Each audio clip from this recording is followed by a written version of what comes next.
guests from all over the world, Germany, Singapore, I believe.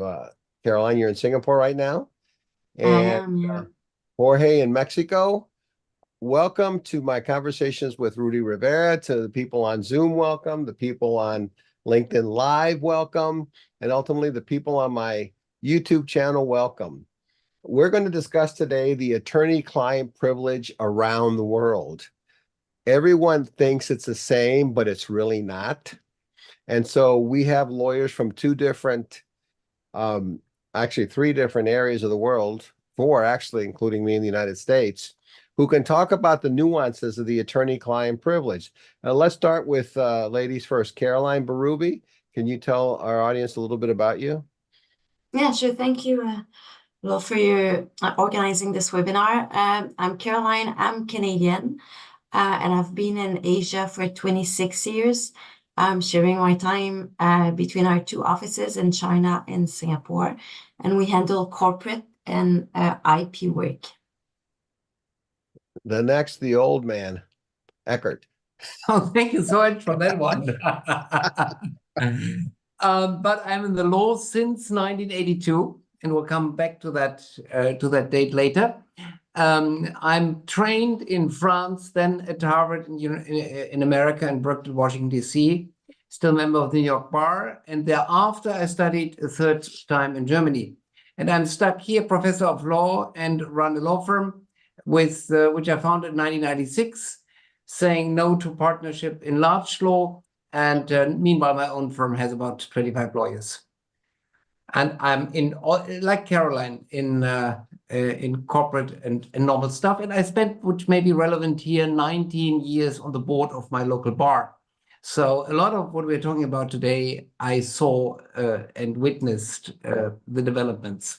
And there's some pretty famous cases in Germany, too, about the attorney-client privilege and whether it applies to outside firms. Next, we go to Latin America, to Mexico. Jorge Ojeda. Jorge, can you tell us a little bit about yourself?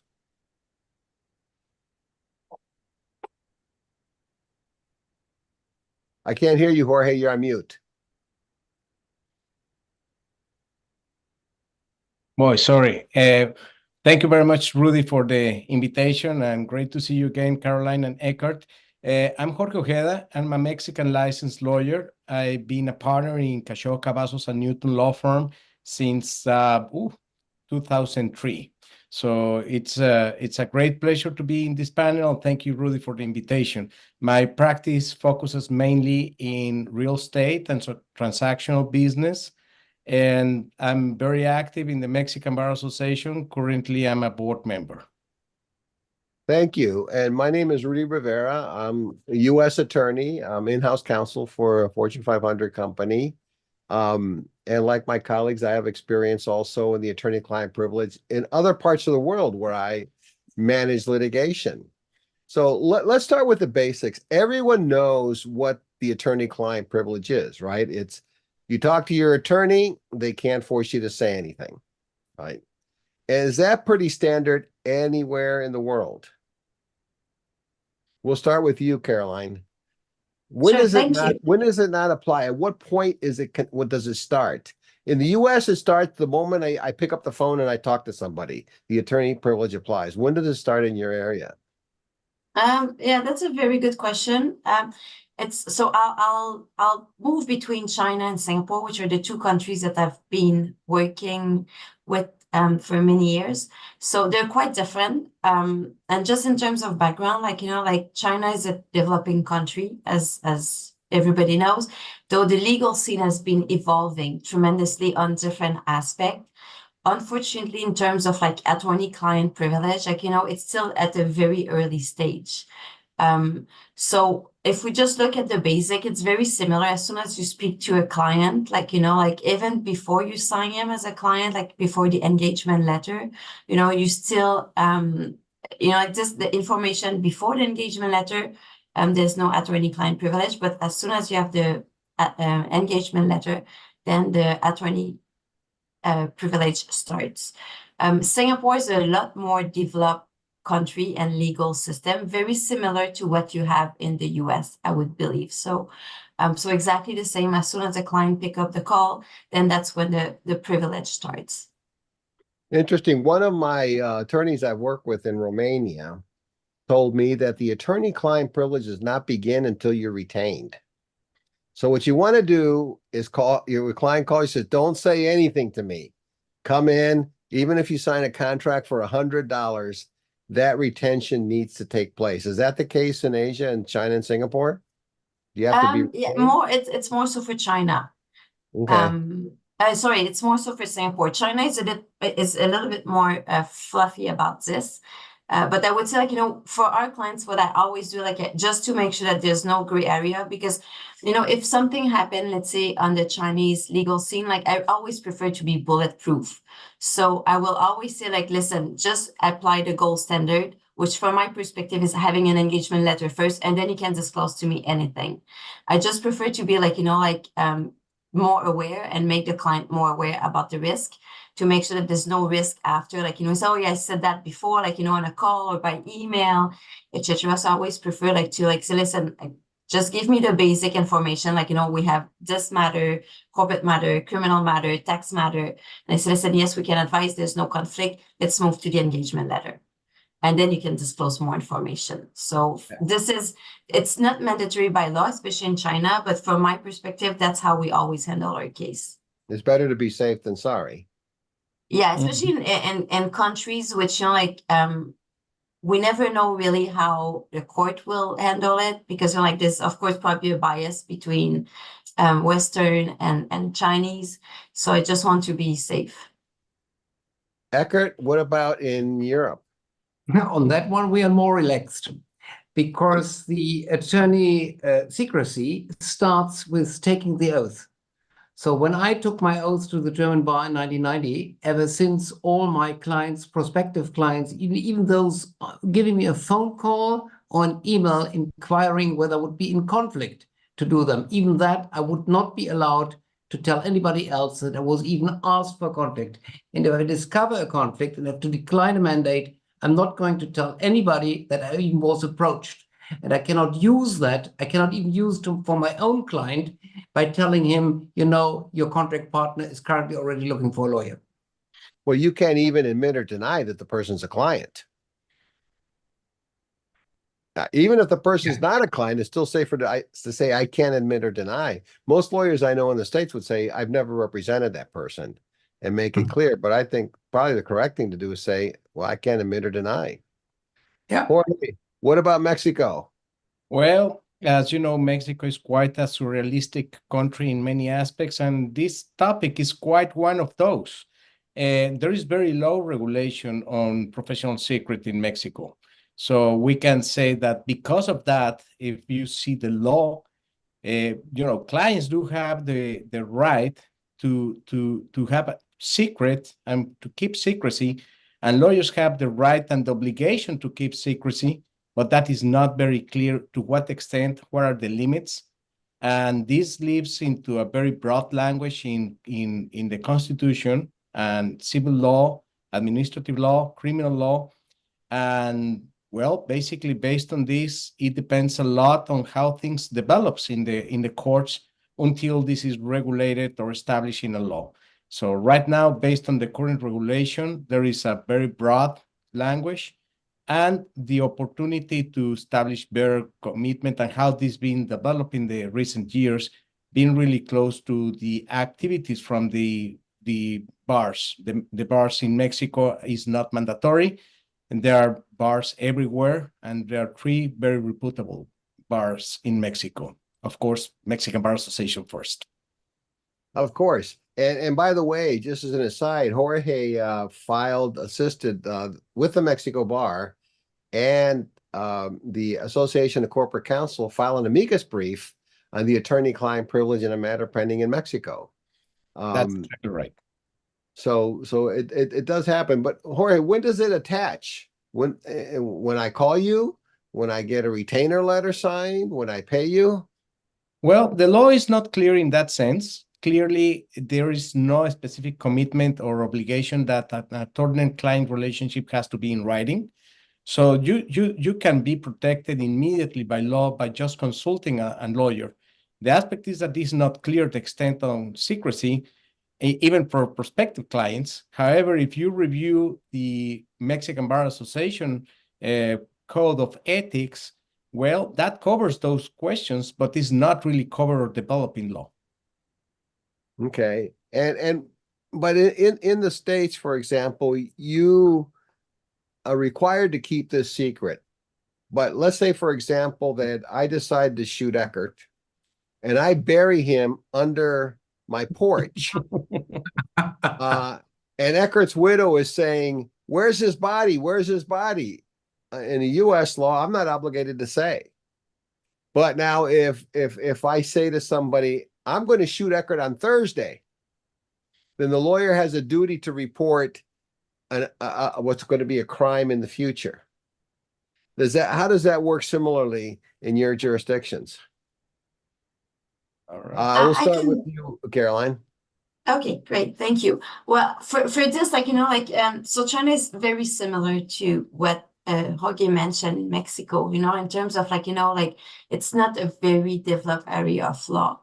However, there's two clauses, that are very specific about crime. For example, the Article 38 of the Law on Lawyers, which will mention that, we need to keep confidential with the exception of the facts and information about a crime, which is client or another person prepares to commit or is committing to endanger state or public security or seriously endangering another's personal safety. So this is very strict and like black and white law.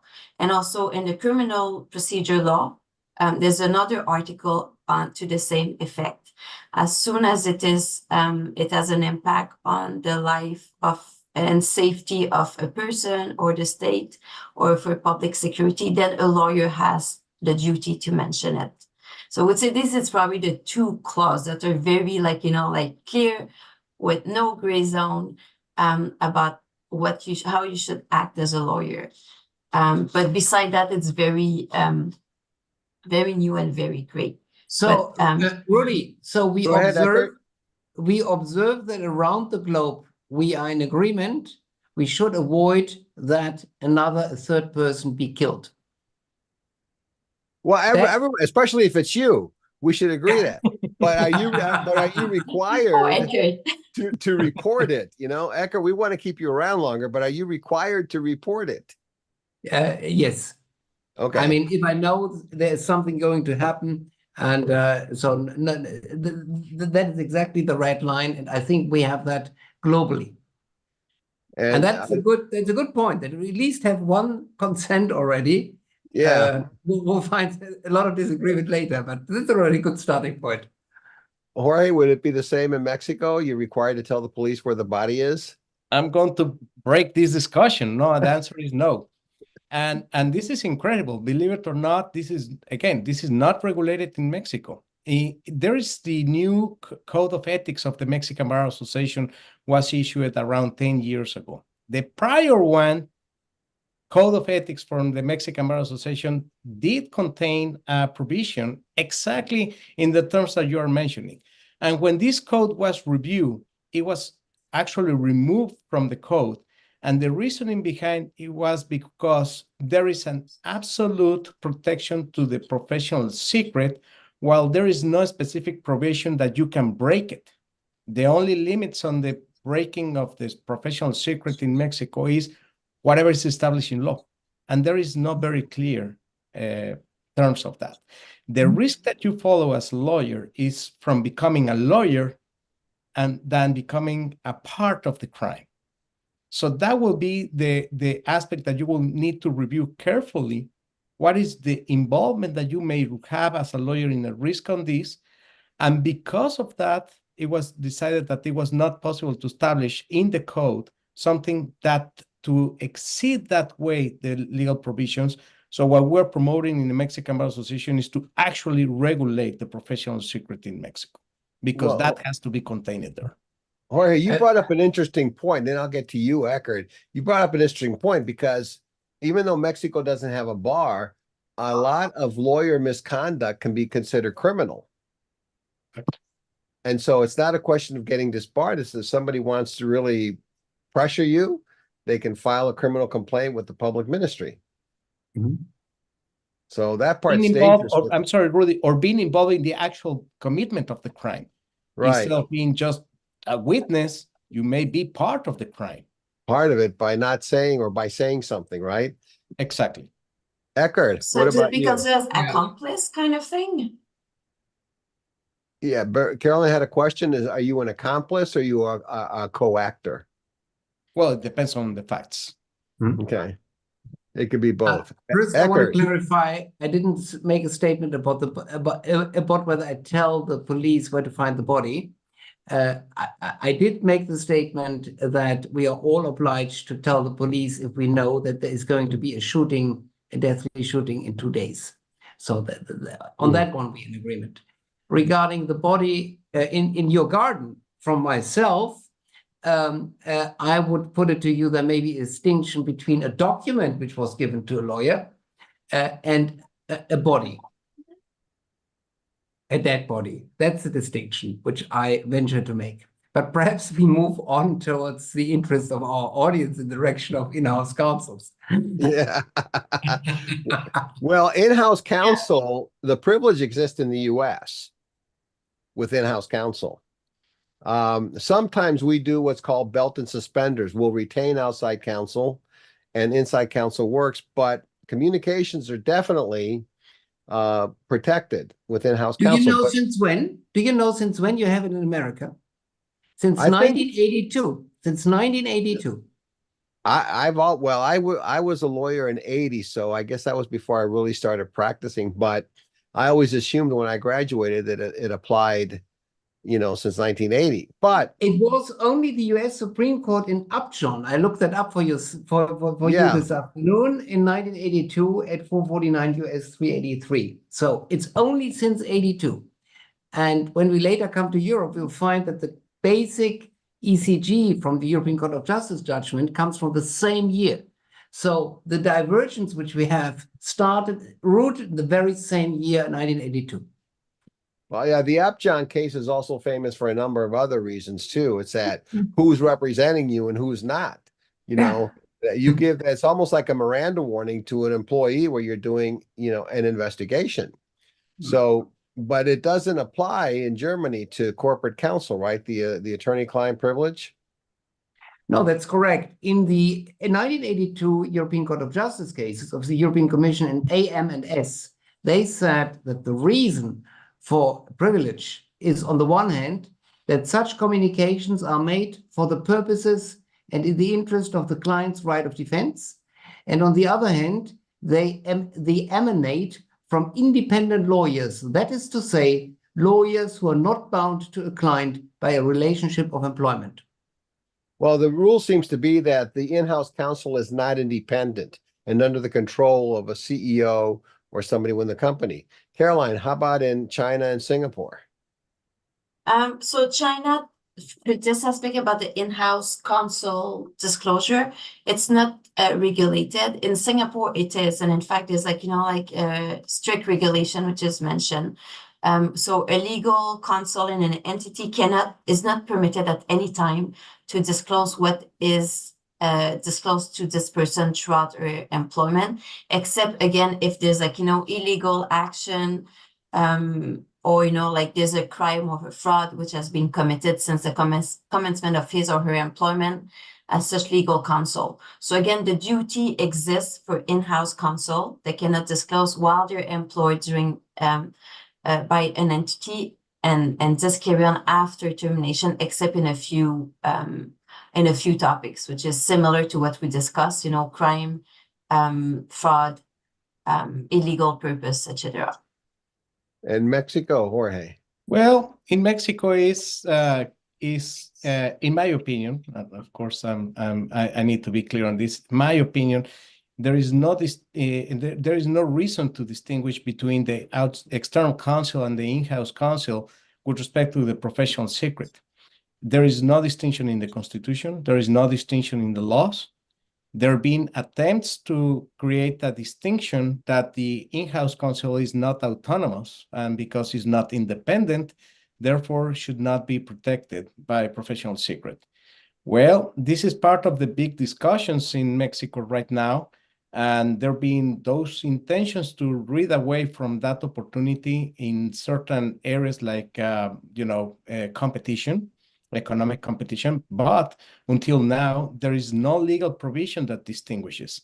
So this is a discussion currently and should be protected, and that is why companies and ACC, as you mentioned, Rudy, are fighting to make sure that this is well recognized by the courts, that there is no reason to distinguish, because the function of the lawyer, either in-house or outside counsel, is protected by Constitution and by law with no distinction. Yeah, let me give a shout out to the ACC, Association of Corporate Counsel Advocacy Committee, because they filed amicus briefs in various jurisdictions in Europe, recently in Mexico, where the attorney-client privilege is being challenged in a number of jurisdictions.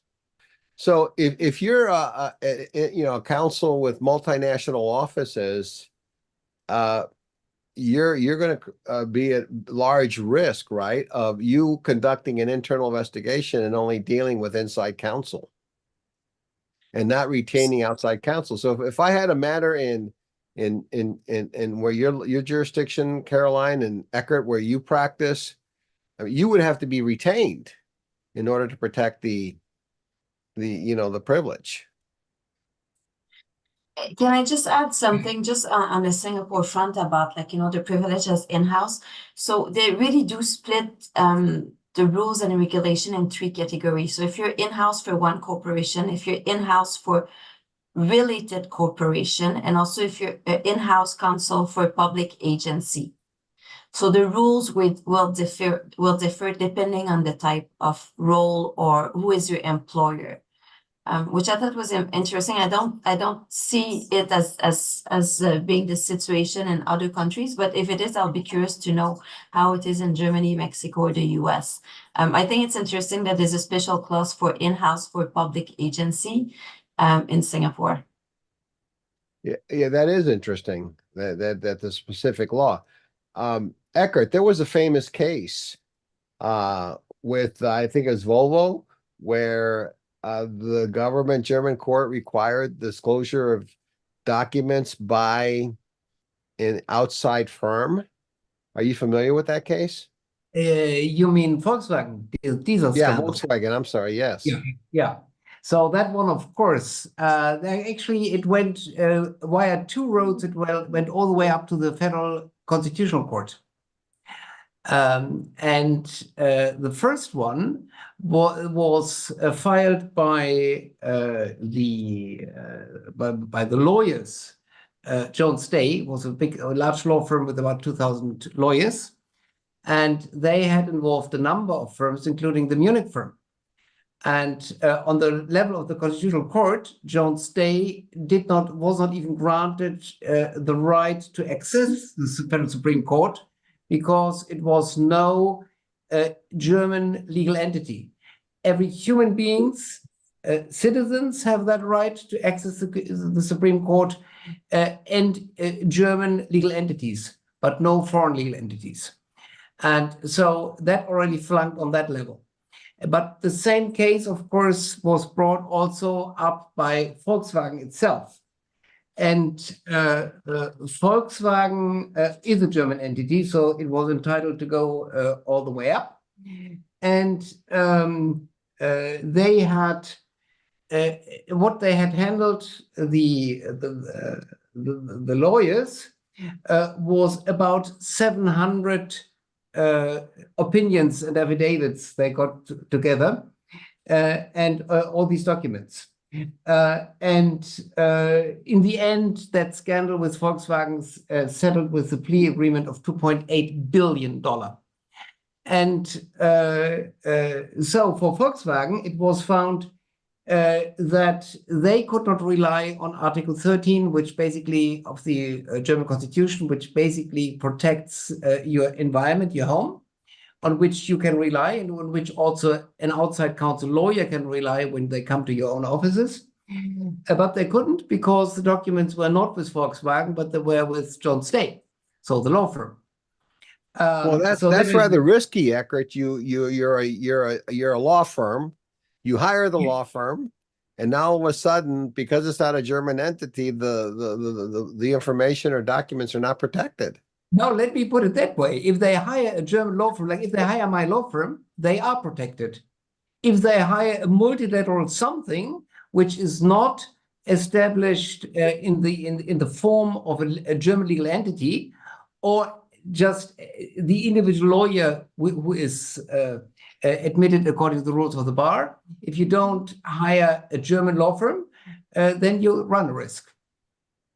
Well, it is kind of scary, and I think just what I want to point out to my audience on Zoom and LinkedIn is don't assume it's the same everywhere else, and don't assume it exists. You have to really understand how it's applied.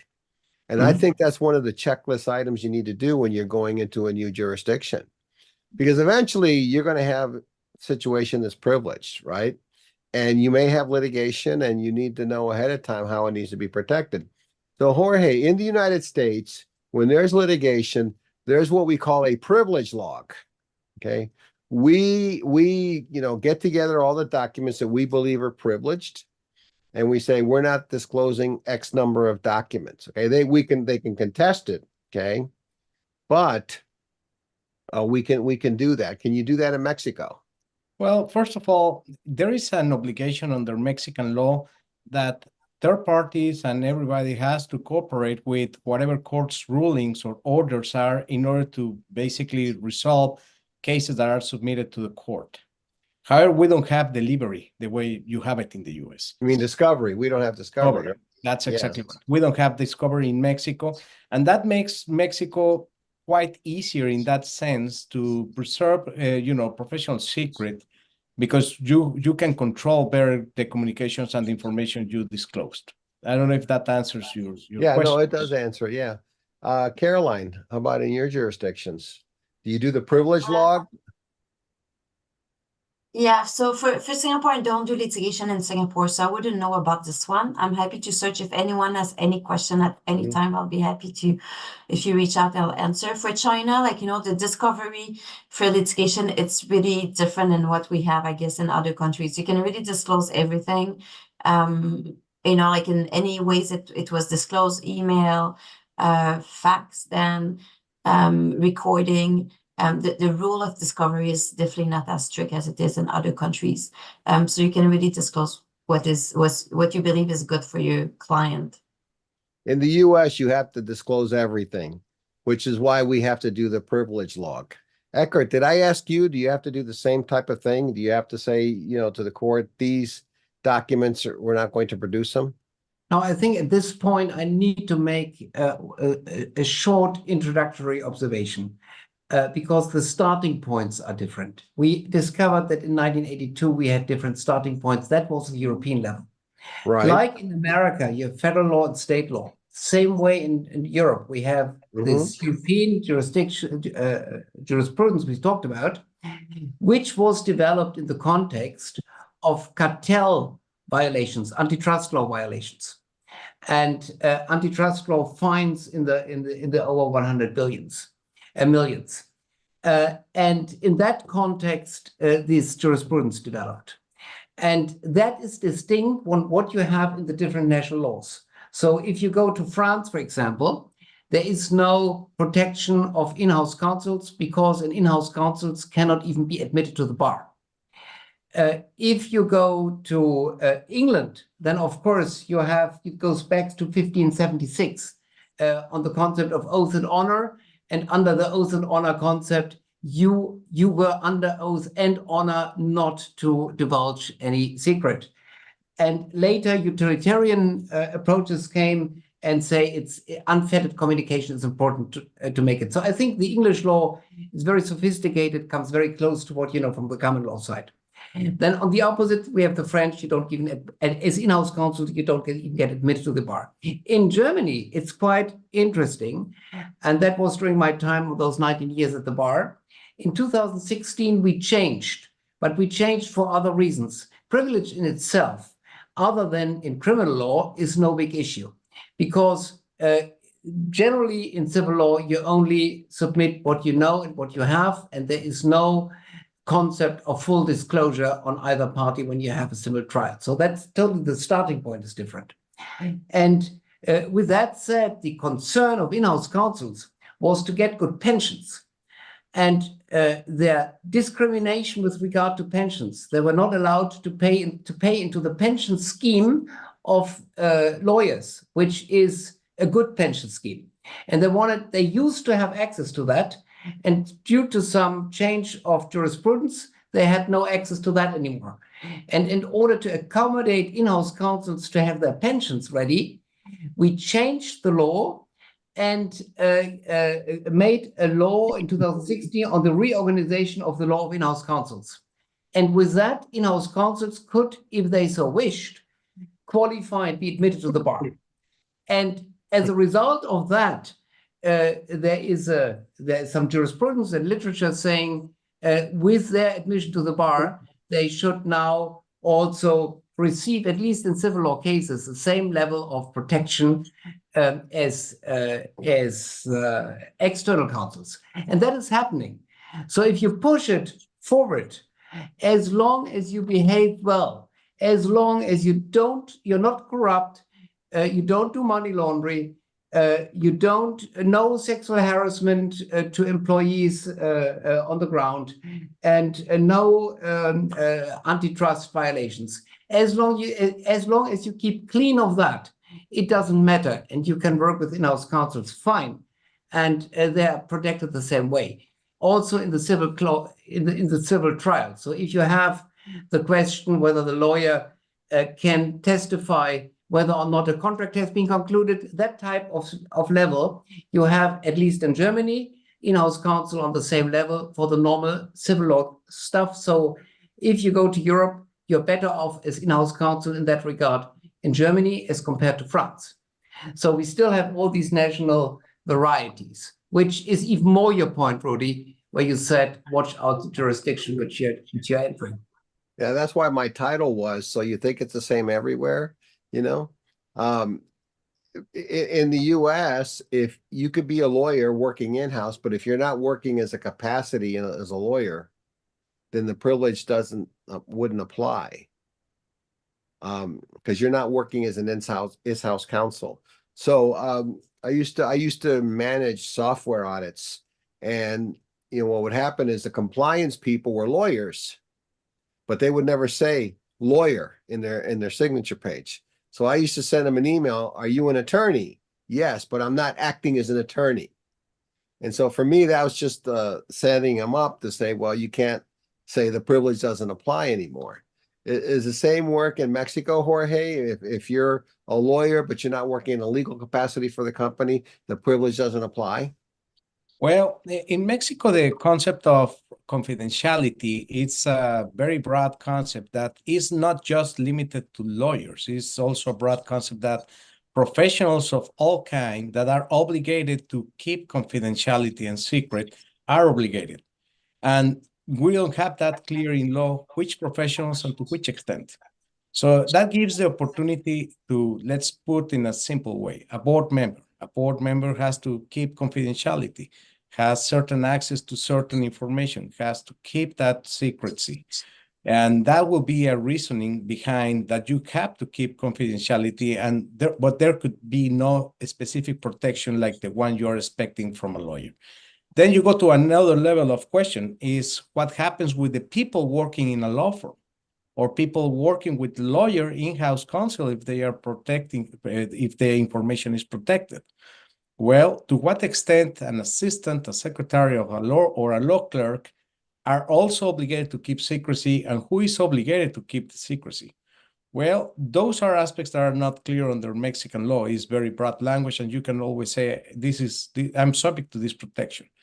Now, under the Mexican Bar Association Code of Ethics, the lawyer is obligated to make sure that the people surrounding the case in his office do have the same obligation or assumed obligation to keep secrecy, because that nothing will be helpful or there will be no right protected to an individual or a company if you can break the secret through the employees of a lawyer or to the assistance of a lawyer in a company.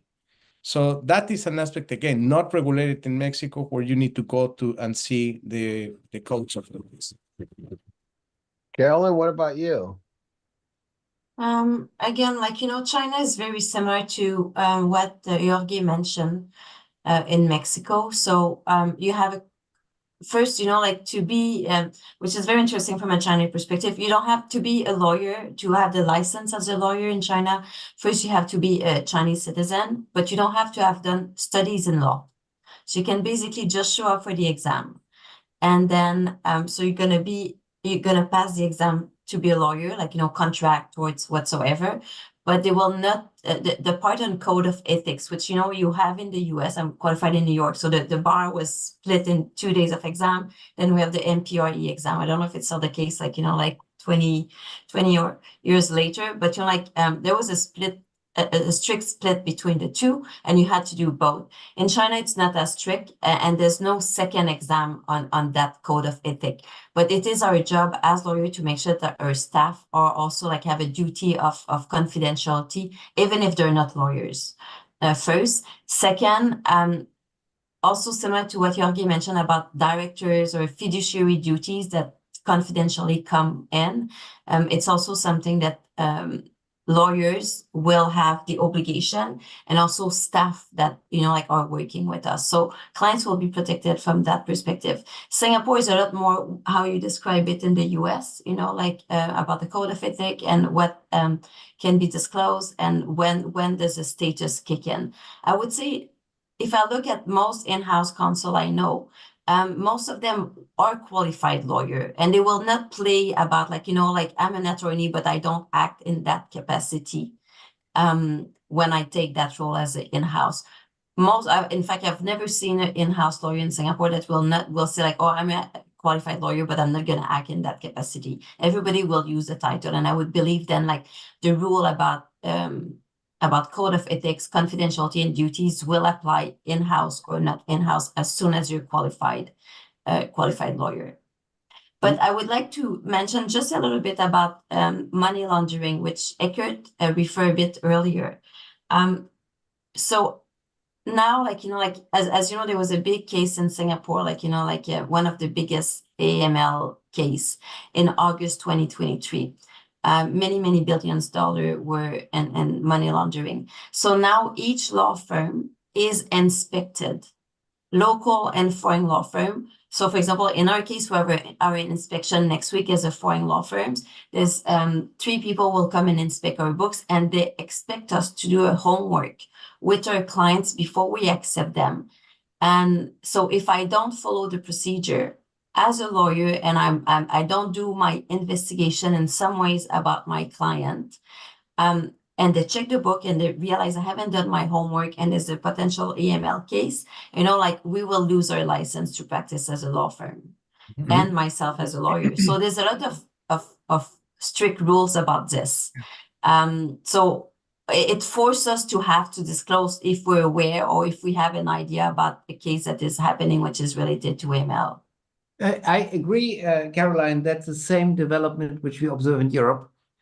Really, things have stiffened a lot, and the anti-money laundering obligations have increased. So after we had in the 2016 at SECRET and following years, we set up all these special chambers within our bar to supervise the admission of in-house counsels, because there were a lot coming at that time and created at that time, while not everybody working in-house got admitted to the bar. And after that, for 2 or 3 years, this mass of application had been done. We had the next big movement, which was to establish all kinds of chambers within the local bars to organize the anti-money laundering. I was myself active in one of these chambers, and that really has further developed on a yearly basis to such an extent that now even employed lawyers, any lawyer is obliged. If a lawyer has certain indications that there might be money laundering, you're obliged to speak out. and even against senior partners, etc. Even every lawyer, even the most junior lawyer, touching a case when there is a suspicion of money laundering, you have to report directly. It's Well- also important to note, Jorge, to that, and I'll get to you, Jorge, that it has to apply in private settings. You can't be at a Starbucks giving your client advice and, they subpoena the person who's sitting next to you. What did they say? That's not privileged in the States. Yeah, Jorge, what were you going to say? Well, just a very quick comment. Yeah, absolutely. In Mexico, let's say the latest anti-money laundering law that has around 10 years, no, not more than 10 years, about 12 years. That law establishes that in certain cases, the lawyer is obligated to give certain reporting for anti-money laundering to authorities. So that was a big discussion in Mexico on whether you can report to a certain extent to the authority, because that would be a disclosure that breaks the professional secret in certain cases in a risky way. So what was decided by many firms is, let's understand what implies that you have to report. Well, let me give you an example. If you as a lawyer receive the money and pay for a client, if you are involved in the transfer of funds, then you have to report to the tax authorities. Well, if that is going to break your professional secret, and that is a risky situation, then you avoid that. So since then, well, lawyers in the past were used to do from time to time to act a little bit as escrow. You can give me the money and I will deliver for you, or you were able to represent a client in, executing certain documents or sign sometimes in their checking books. That's in the old Mexico. I'm not suggesting, of course, a few years ago. Well, of course, those type of practices became practices that you don't want as a lawyer. You don't want to be involved in any way in something that may fit into the anti-money laundering law for two reasons. One is not to be involved, as we mentioned before. You don't want to be, instead of being a witness or instead of being a lawyer, being part of a crime, one reason. And the other one is you don't want to break the professional secret by acting or trying to help your client. So it was quite a challenge at the beginning to explain to a client, I cannot help you with this. I cannot pass the money. I cannot deliver the money for you. You will have to do it yourself. It really comes down for our in-house colleagues who kindly take this time. It's midnight here to listen. What is take home? What's in for you? And one is what Rudy said, look by jurisdictions. But the second is what you discovered here with our anti-money laundering discussion. What is the topics you're interested in? Is it anything within this catalog, things like certain kinds of transactions will take a lot of money, etc. There's a little bit more of documentation required and more questions to be answered. It's, I think, around the globe by now. Mainly the same, that you have to consider that certain things are simply not done, and that's for corruption, that's for you have all these treaties on these things. Mm-hmm. But then it comes down: are you in a civil law or acting in a civil law or in a criminal law environment? That's a huge distinction. Basically, the more you have the interest of the state to prosecute, because to avoid criminal things, the less there is privilege, and the more it is restricted. And the more it's in the civil law, that then varies a lot amongst jurisdictions, what you can do. But the privilege belongs to the client, not to the lawyer. No, it starts from our perspective, it starts with the lawyer. As I said, the moment you go to the bar, and the lawyer is secrecy, and he is an officer of the court. Every lawyer, there's no lawyer in Germany who is not first qualified to become a judge. And then you end up an officer of the court. That's the traditional conception which we have. And privilege is something which an individual may need, but the lawyer protects it because it comes from his soul as being a lawyer, as an officer of the court. But the client can waive it in the US. The client can say, I'm waiving the privilege, lawyer. You can tell them what we discussed. Yes, yes.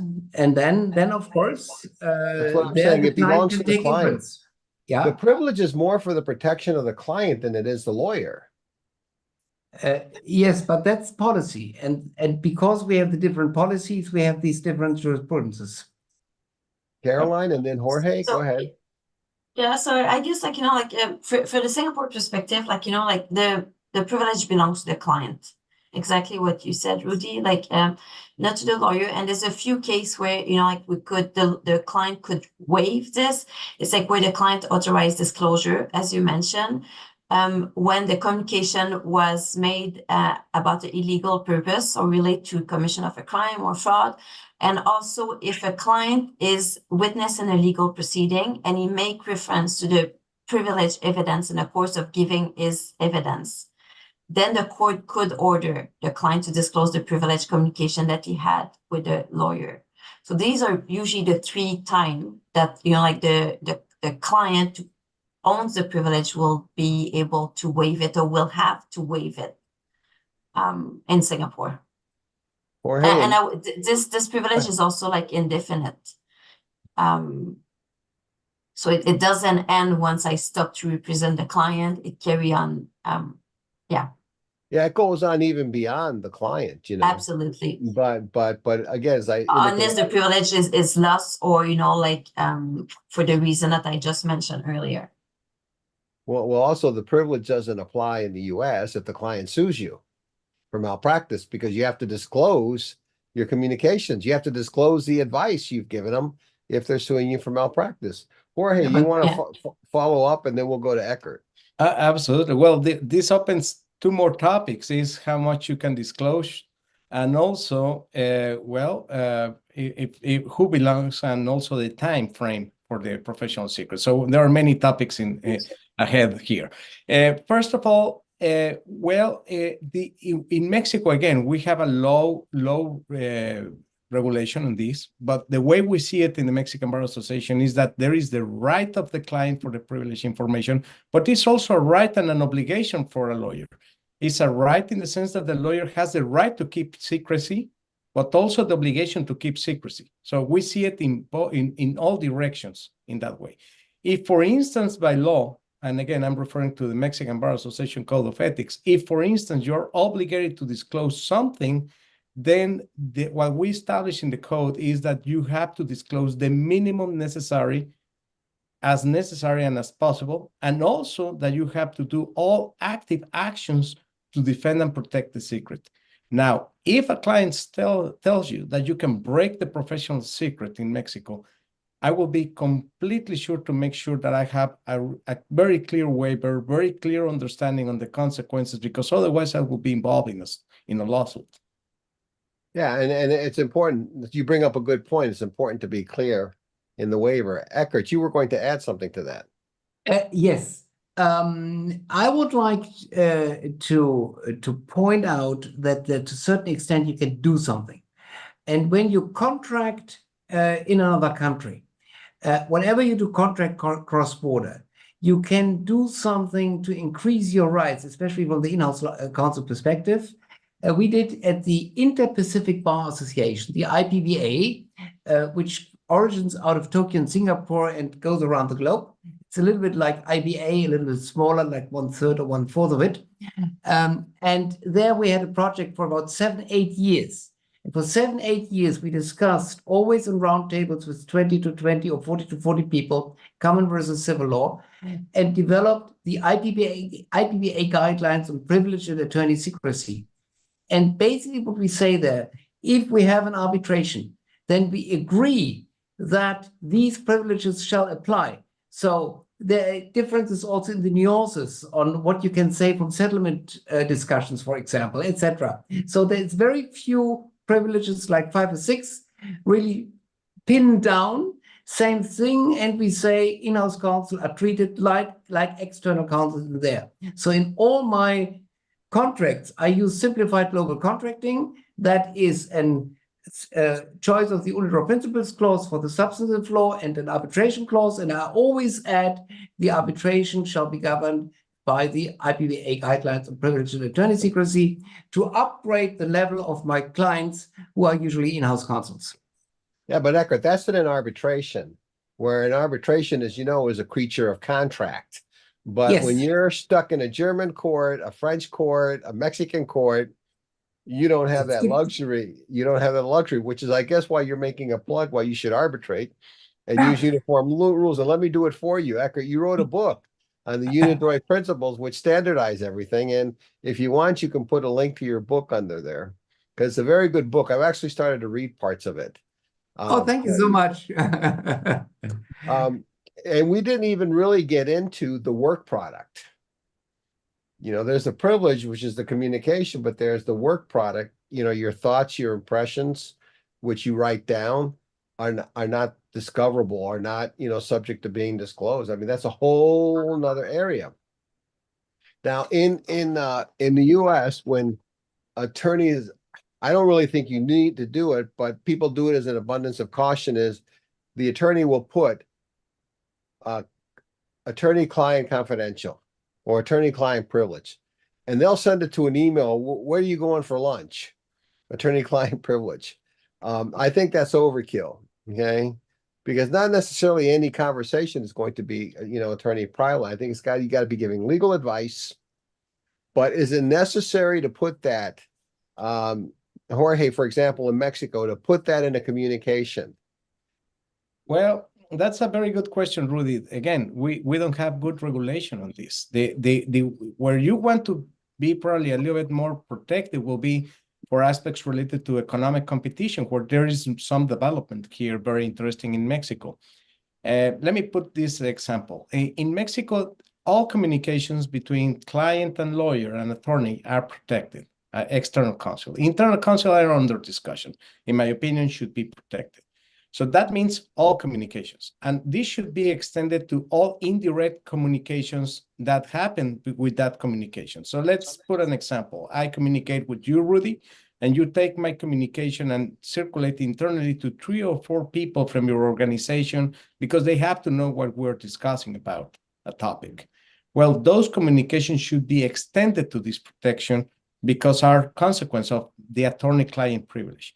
Even if we don't make a very clear annotation or a reference that is attorney-client privilege. That's the way we understand it in Mexico. Now, the problem, again, is that in economic competition, if you deliver communication and the authority makes an investigation, and so for one reason or the other, they have access to those communications, it's the same economic commission in a different area inside there that the ones that qualify whether or not those communications are subject to attorney-client privilege. And in order to get the protection, then after they get the information, you need to tell them which communication should be protected. And they review and say, yeah, these are external counsel communications that should not be considered. Now, the problem is it's the same authority, even though it's different area, the one that qualifies whether or not that communication is privileged or not. Unfortunately, the experience in Mexico, it was not with COFECE. There was a case with another agency in Mexico. I will avoid reference because it's better not to disclose details on that because I got information for different sources where they got the information this way. They exclude the information.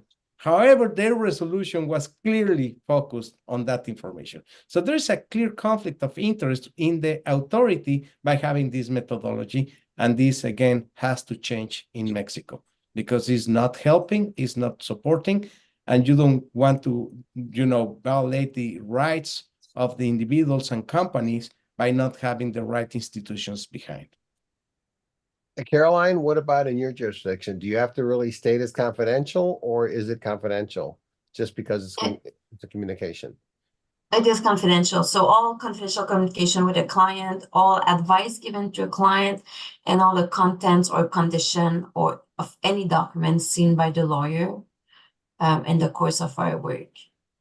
So it's quite defined for Singapore. I mean, for China, it's a lot more vague.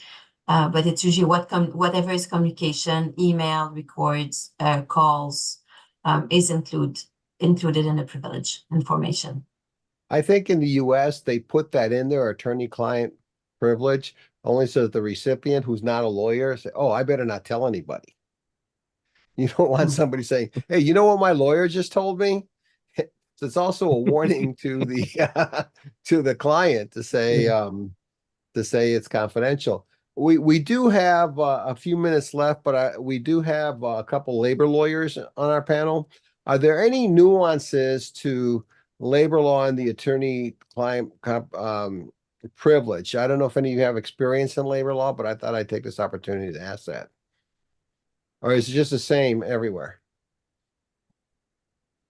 No specialty. Nothing special? Okay. We've got 2 minutes left. So I want to thank you for being here. Caroline, can you tell people how they can reach you if they want to reach you, they want to retain you for advice? Yeah, sure, absolutely. Please, you can email me. I'm sure like Rudy will circulate emails. Otherwise it's cbruby@agmasialaw.com.